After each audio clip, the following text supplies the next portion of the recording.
Você já ouviu falar da deusa que foi violada por um deus e desceu aos infernos para seguir seus passos? Ela era pureza, mas não no sentido frágil. Era a pureza do rio que corre profundo, da luz que não grita, da dignidade que não precisa de nome. Ninlil, deusa do ar fresco, da fertilidade sagrada, da ordem serena do mundo sumério. Um dia, enquanto caminhava à beira das águas, ela encontrou Enlil, o deus do céu, o senhor dos ventos, a autoridade celeste. Ele a viu, ele a quis, e sem consentimento a tomou. O céu se impôs sobre a terra, e da união forçada nasceu um destino sombrio. Enlil foi banido, expulso, condenado ao submundo. Mas Ninlil não ficou no céu. Ela desceu atrás dele, não por submissão, mas porque onde ele caiu também caiu uma parte dela. Ela era jovem, caminhava sozinha como fazem os ventos silenciosos. Havia uma beleza solene em seus passos. Não buscava o amor, não esperava o desejo. Apenas existia, como se sua presença bastasse para abençoar o mundo. Seu templo era o espaço entre o toque e a ausência. Ela falava pouco, suas preces eram feitas de respiração. O céu a observava com olhos de desejo antigo. E numa tarde sem presságio, Enlil desceu.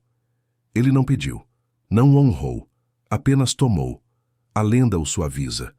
Diz que ele se aproximou, que se disfarçou, que a seduziu. Mas os sinais são claros. Ninlil não desejava. Ela foi possuída, e o fruto disso foi um peso invisível em seu ventre, e um abismo entre o que era e o que passou a ser. A água que antes a limpava, agora parecia julgá-la. Os deuses julgaram, não a ela, mas a ele. Enlil foi condenado, lançado ao submundo, carregado por demônios. O céu expeliu o próprio Deus. A ordem puniu seu próprio Criador. Mas Ninlil, marcada pela violência, grávida do futuro, não permaneceu imóvel. Ela desceu. Atravessou os rios escuros. Passou pelas portas seladas. Penetrou o espaço onde os mortos não sussurram, porque havia algo em jogo maior que o trauma, maior que a justiça. Ela desceu para garantir que o filho, Nana, o deus da lua, pudesse nascer com destino, e não com maldição. No submundo, ela encontrou Enlil. Ele disfarçava-se de barqueiro, de carcereiro, de fantasma. 3 vezes ele tentou enganá-la. 3 vezes ela reconheceu sua presença. E mesmo assim, uniu-se a ele. 3 novas concepções, 3 novas repetições. A sombra não terminou no primeiro ato.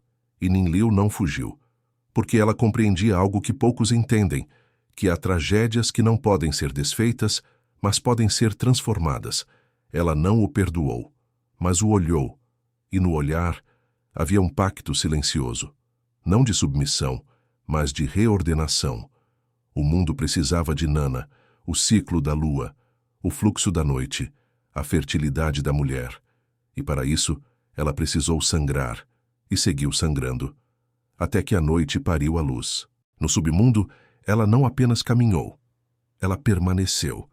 Por ciclos inteiros, sem altar, sem oferendas, apenas ela e as sombras. Recolhia pedras, desenhava com elas círculos ao redor do ventre, sussurrava nomes que ainda não haviam nascido. A cada dia, deixava uma gota de sangue no solo e pedia que dali não brotasse vingança, mas tempo. O silêncio era absoluto, mas dentro dela havia um cântico, uma lembrança anterior ao trauma, um som de água correndo entre juncos. Ela o entoava em segredo, não para si, mas para Nana, para que, mesmo nascido da dor, soubesse que sua origem também continha escolha. Ela sonhava com um mundo acima, com a brisa, com a luz filtrada pelas folhas, e em seus sonhos via as mulheres que viriam. Mulheres que carregariam peso sem nome, mulheres que se calariam diante de olhos poderosos, mulheres que sangrariam por amores confusos. E ela entendia, não estava sozinha. Ela era todas elas, e por isso ficava. Os deuses se esqueceram dela. Não ergueram templos à sua coragem, não cantaram seu nome, mas os ciclos da lua começaram a responder à sua respiração. E assim, silenciosamente, Ninlil se tornou o sopro que equilibra céu e inferno.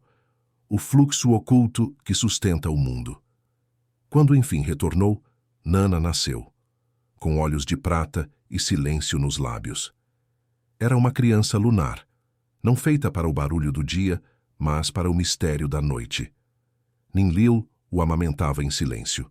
Cada gota de leite era uma promessa. Você terá destino, mesmo que eu não tenha tido escolha. Ela não voltou a ser como antes.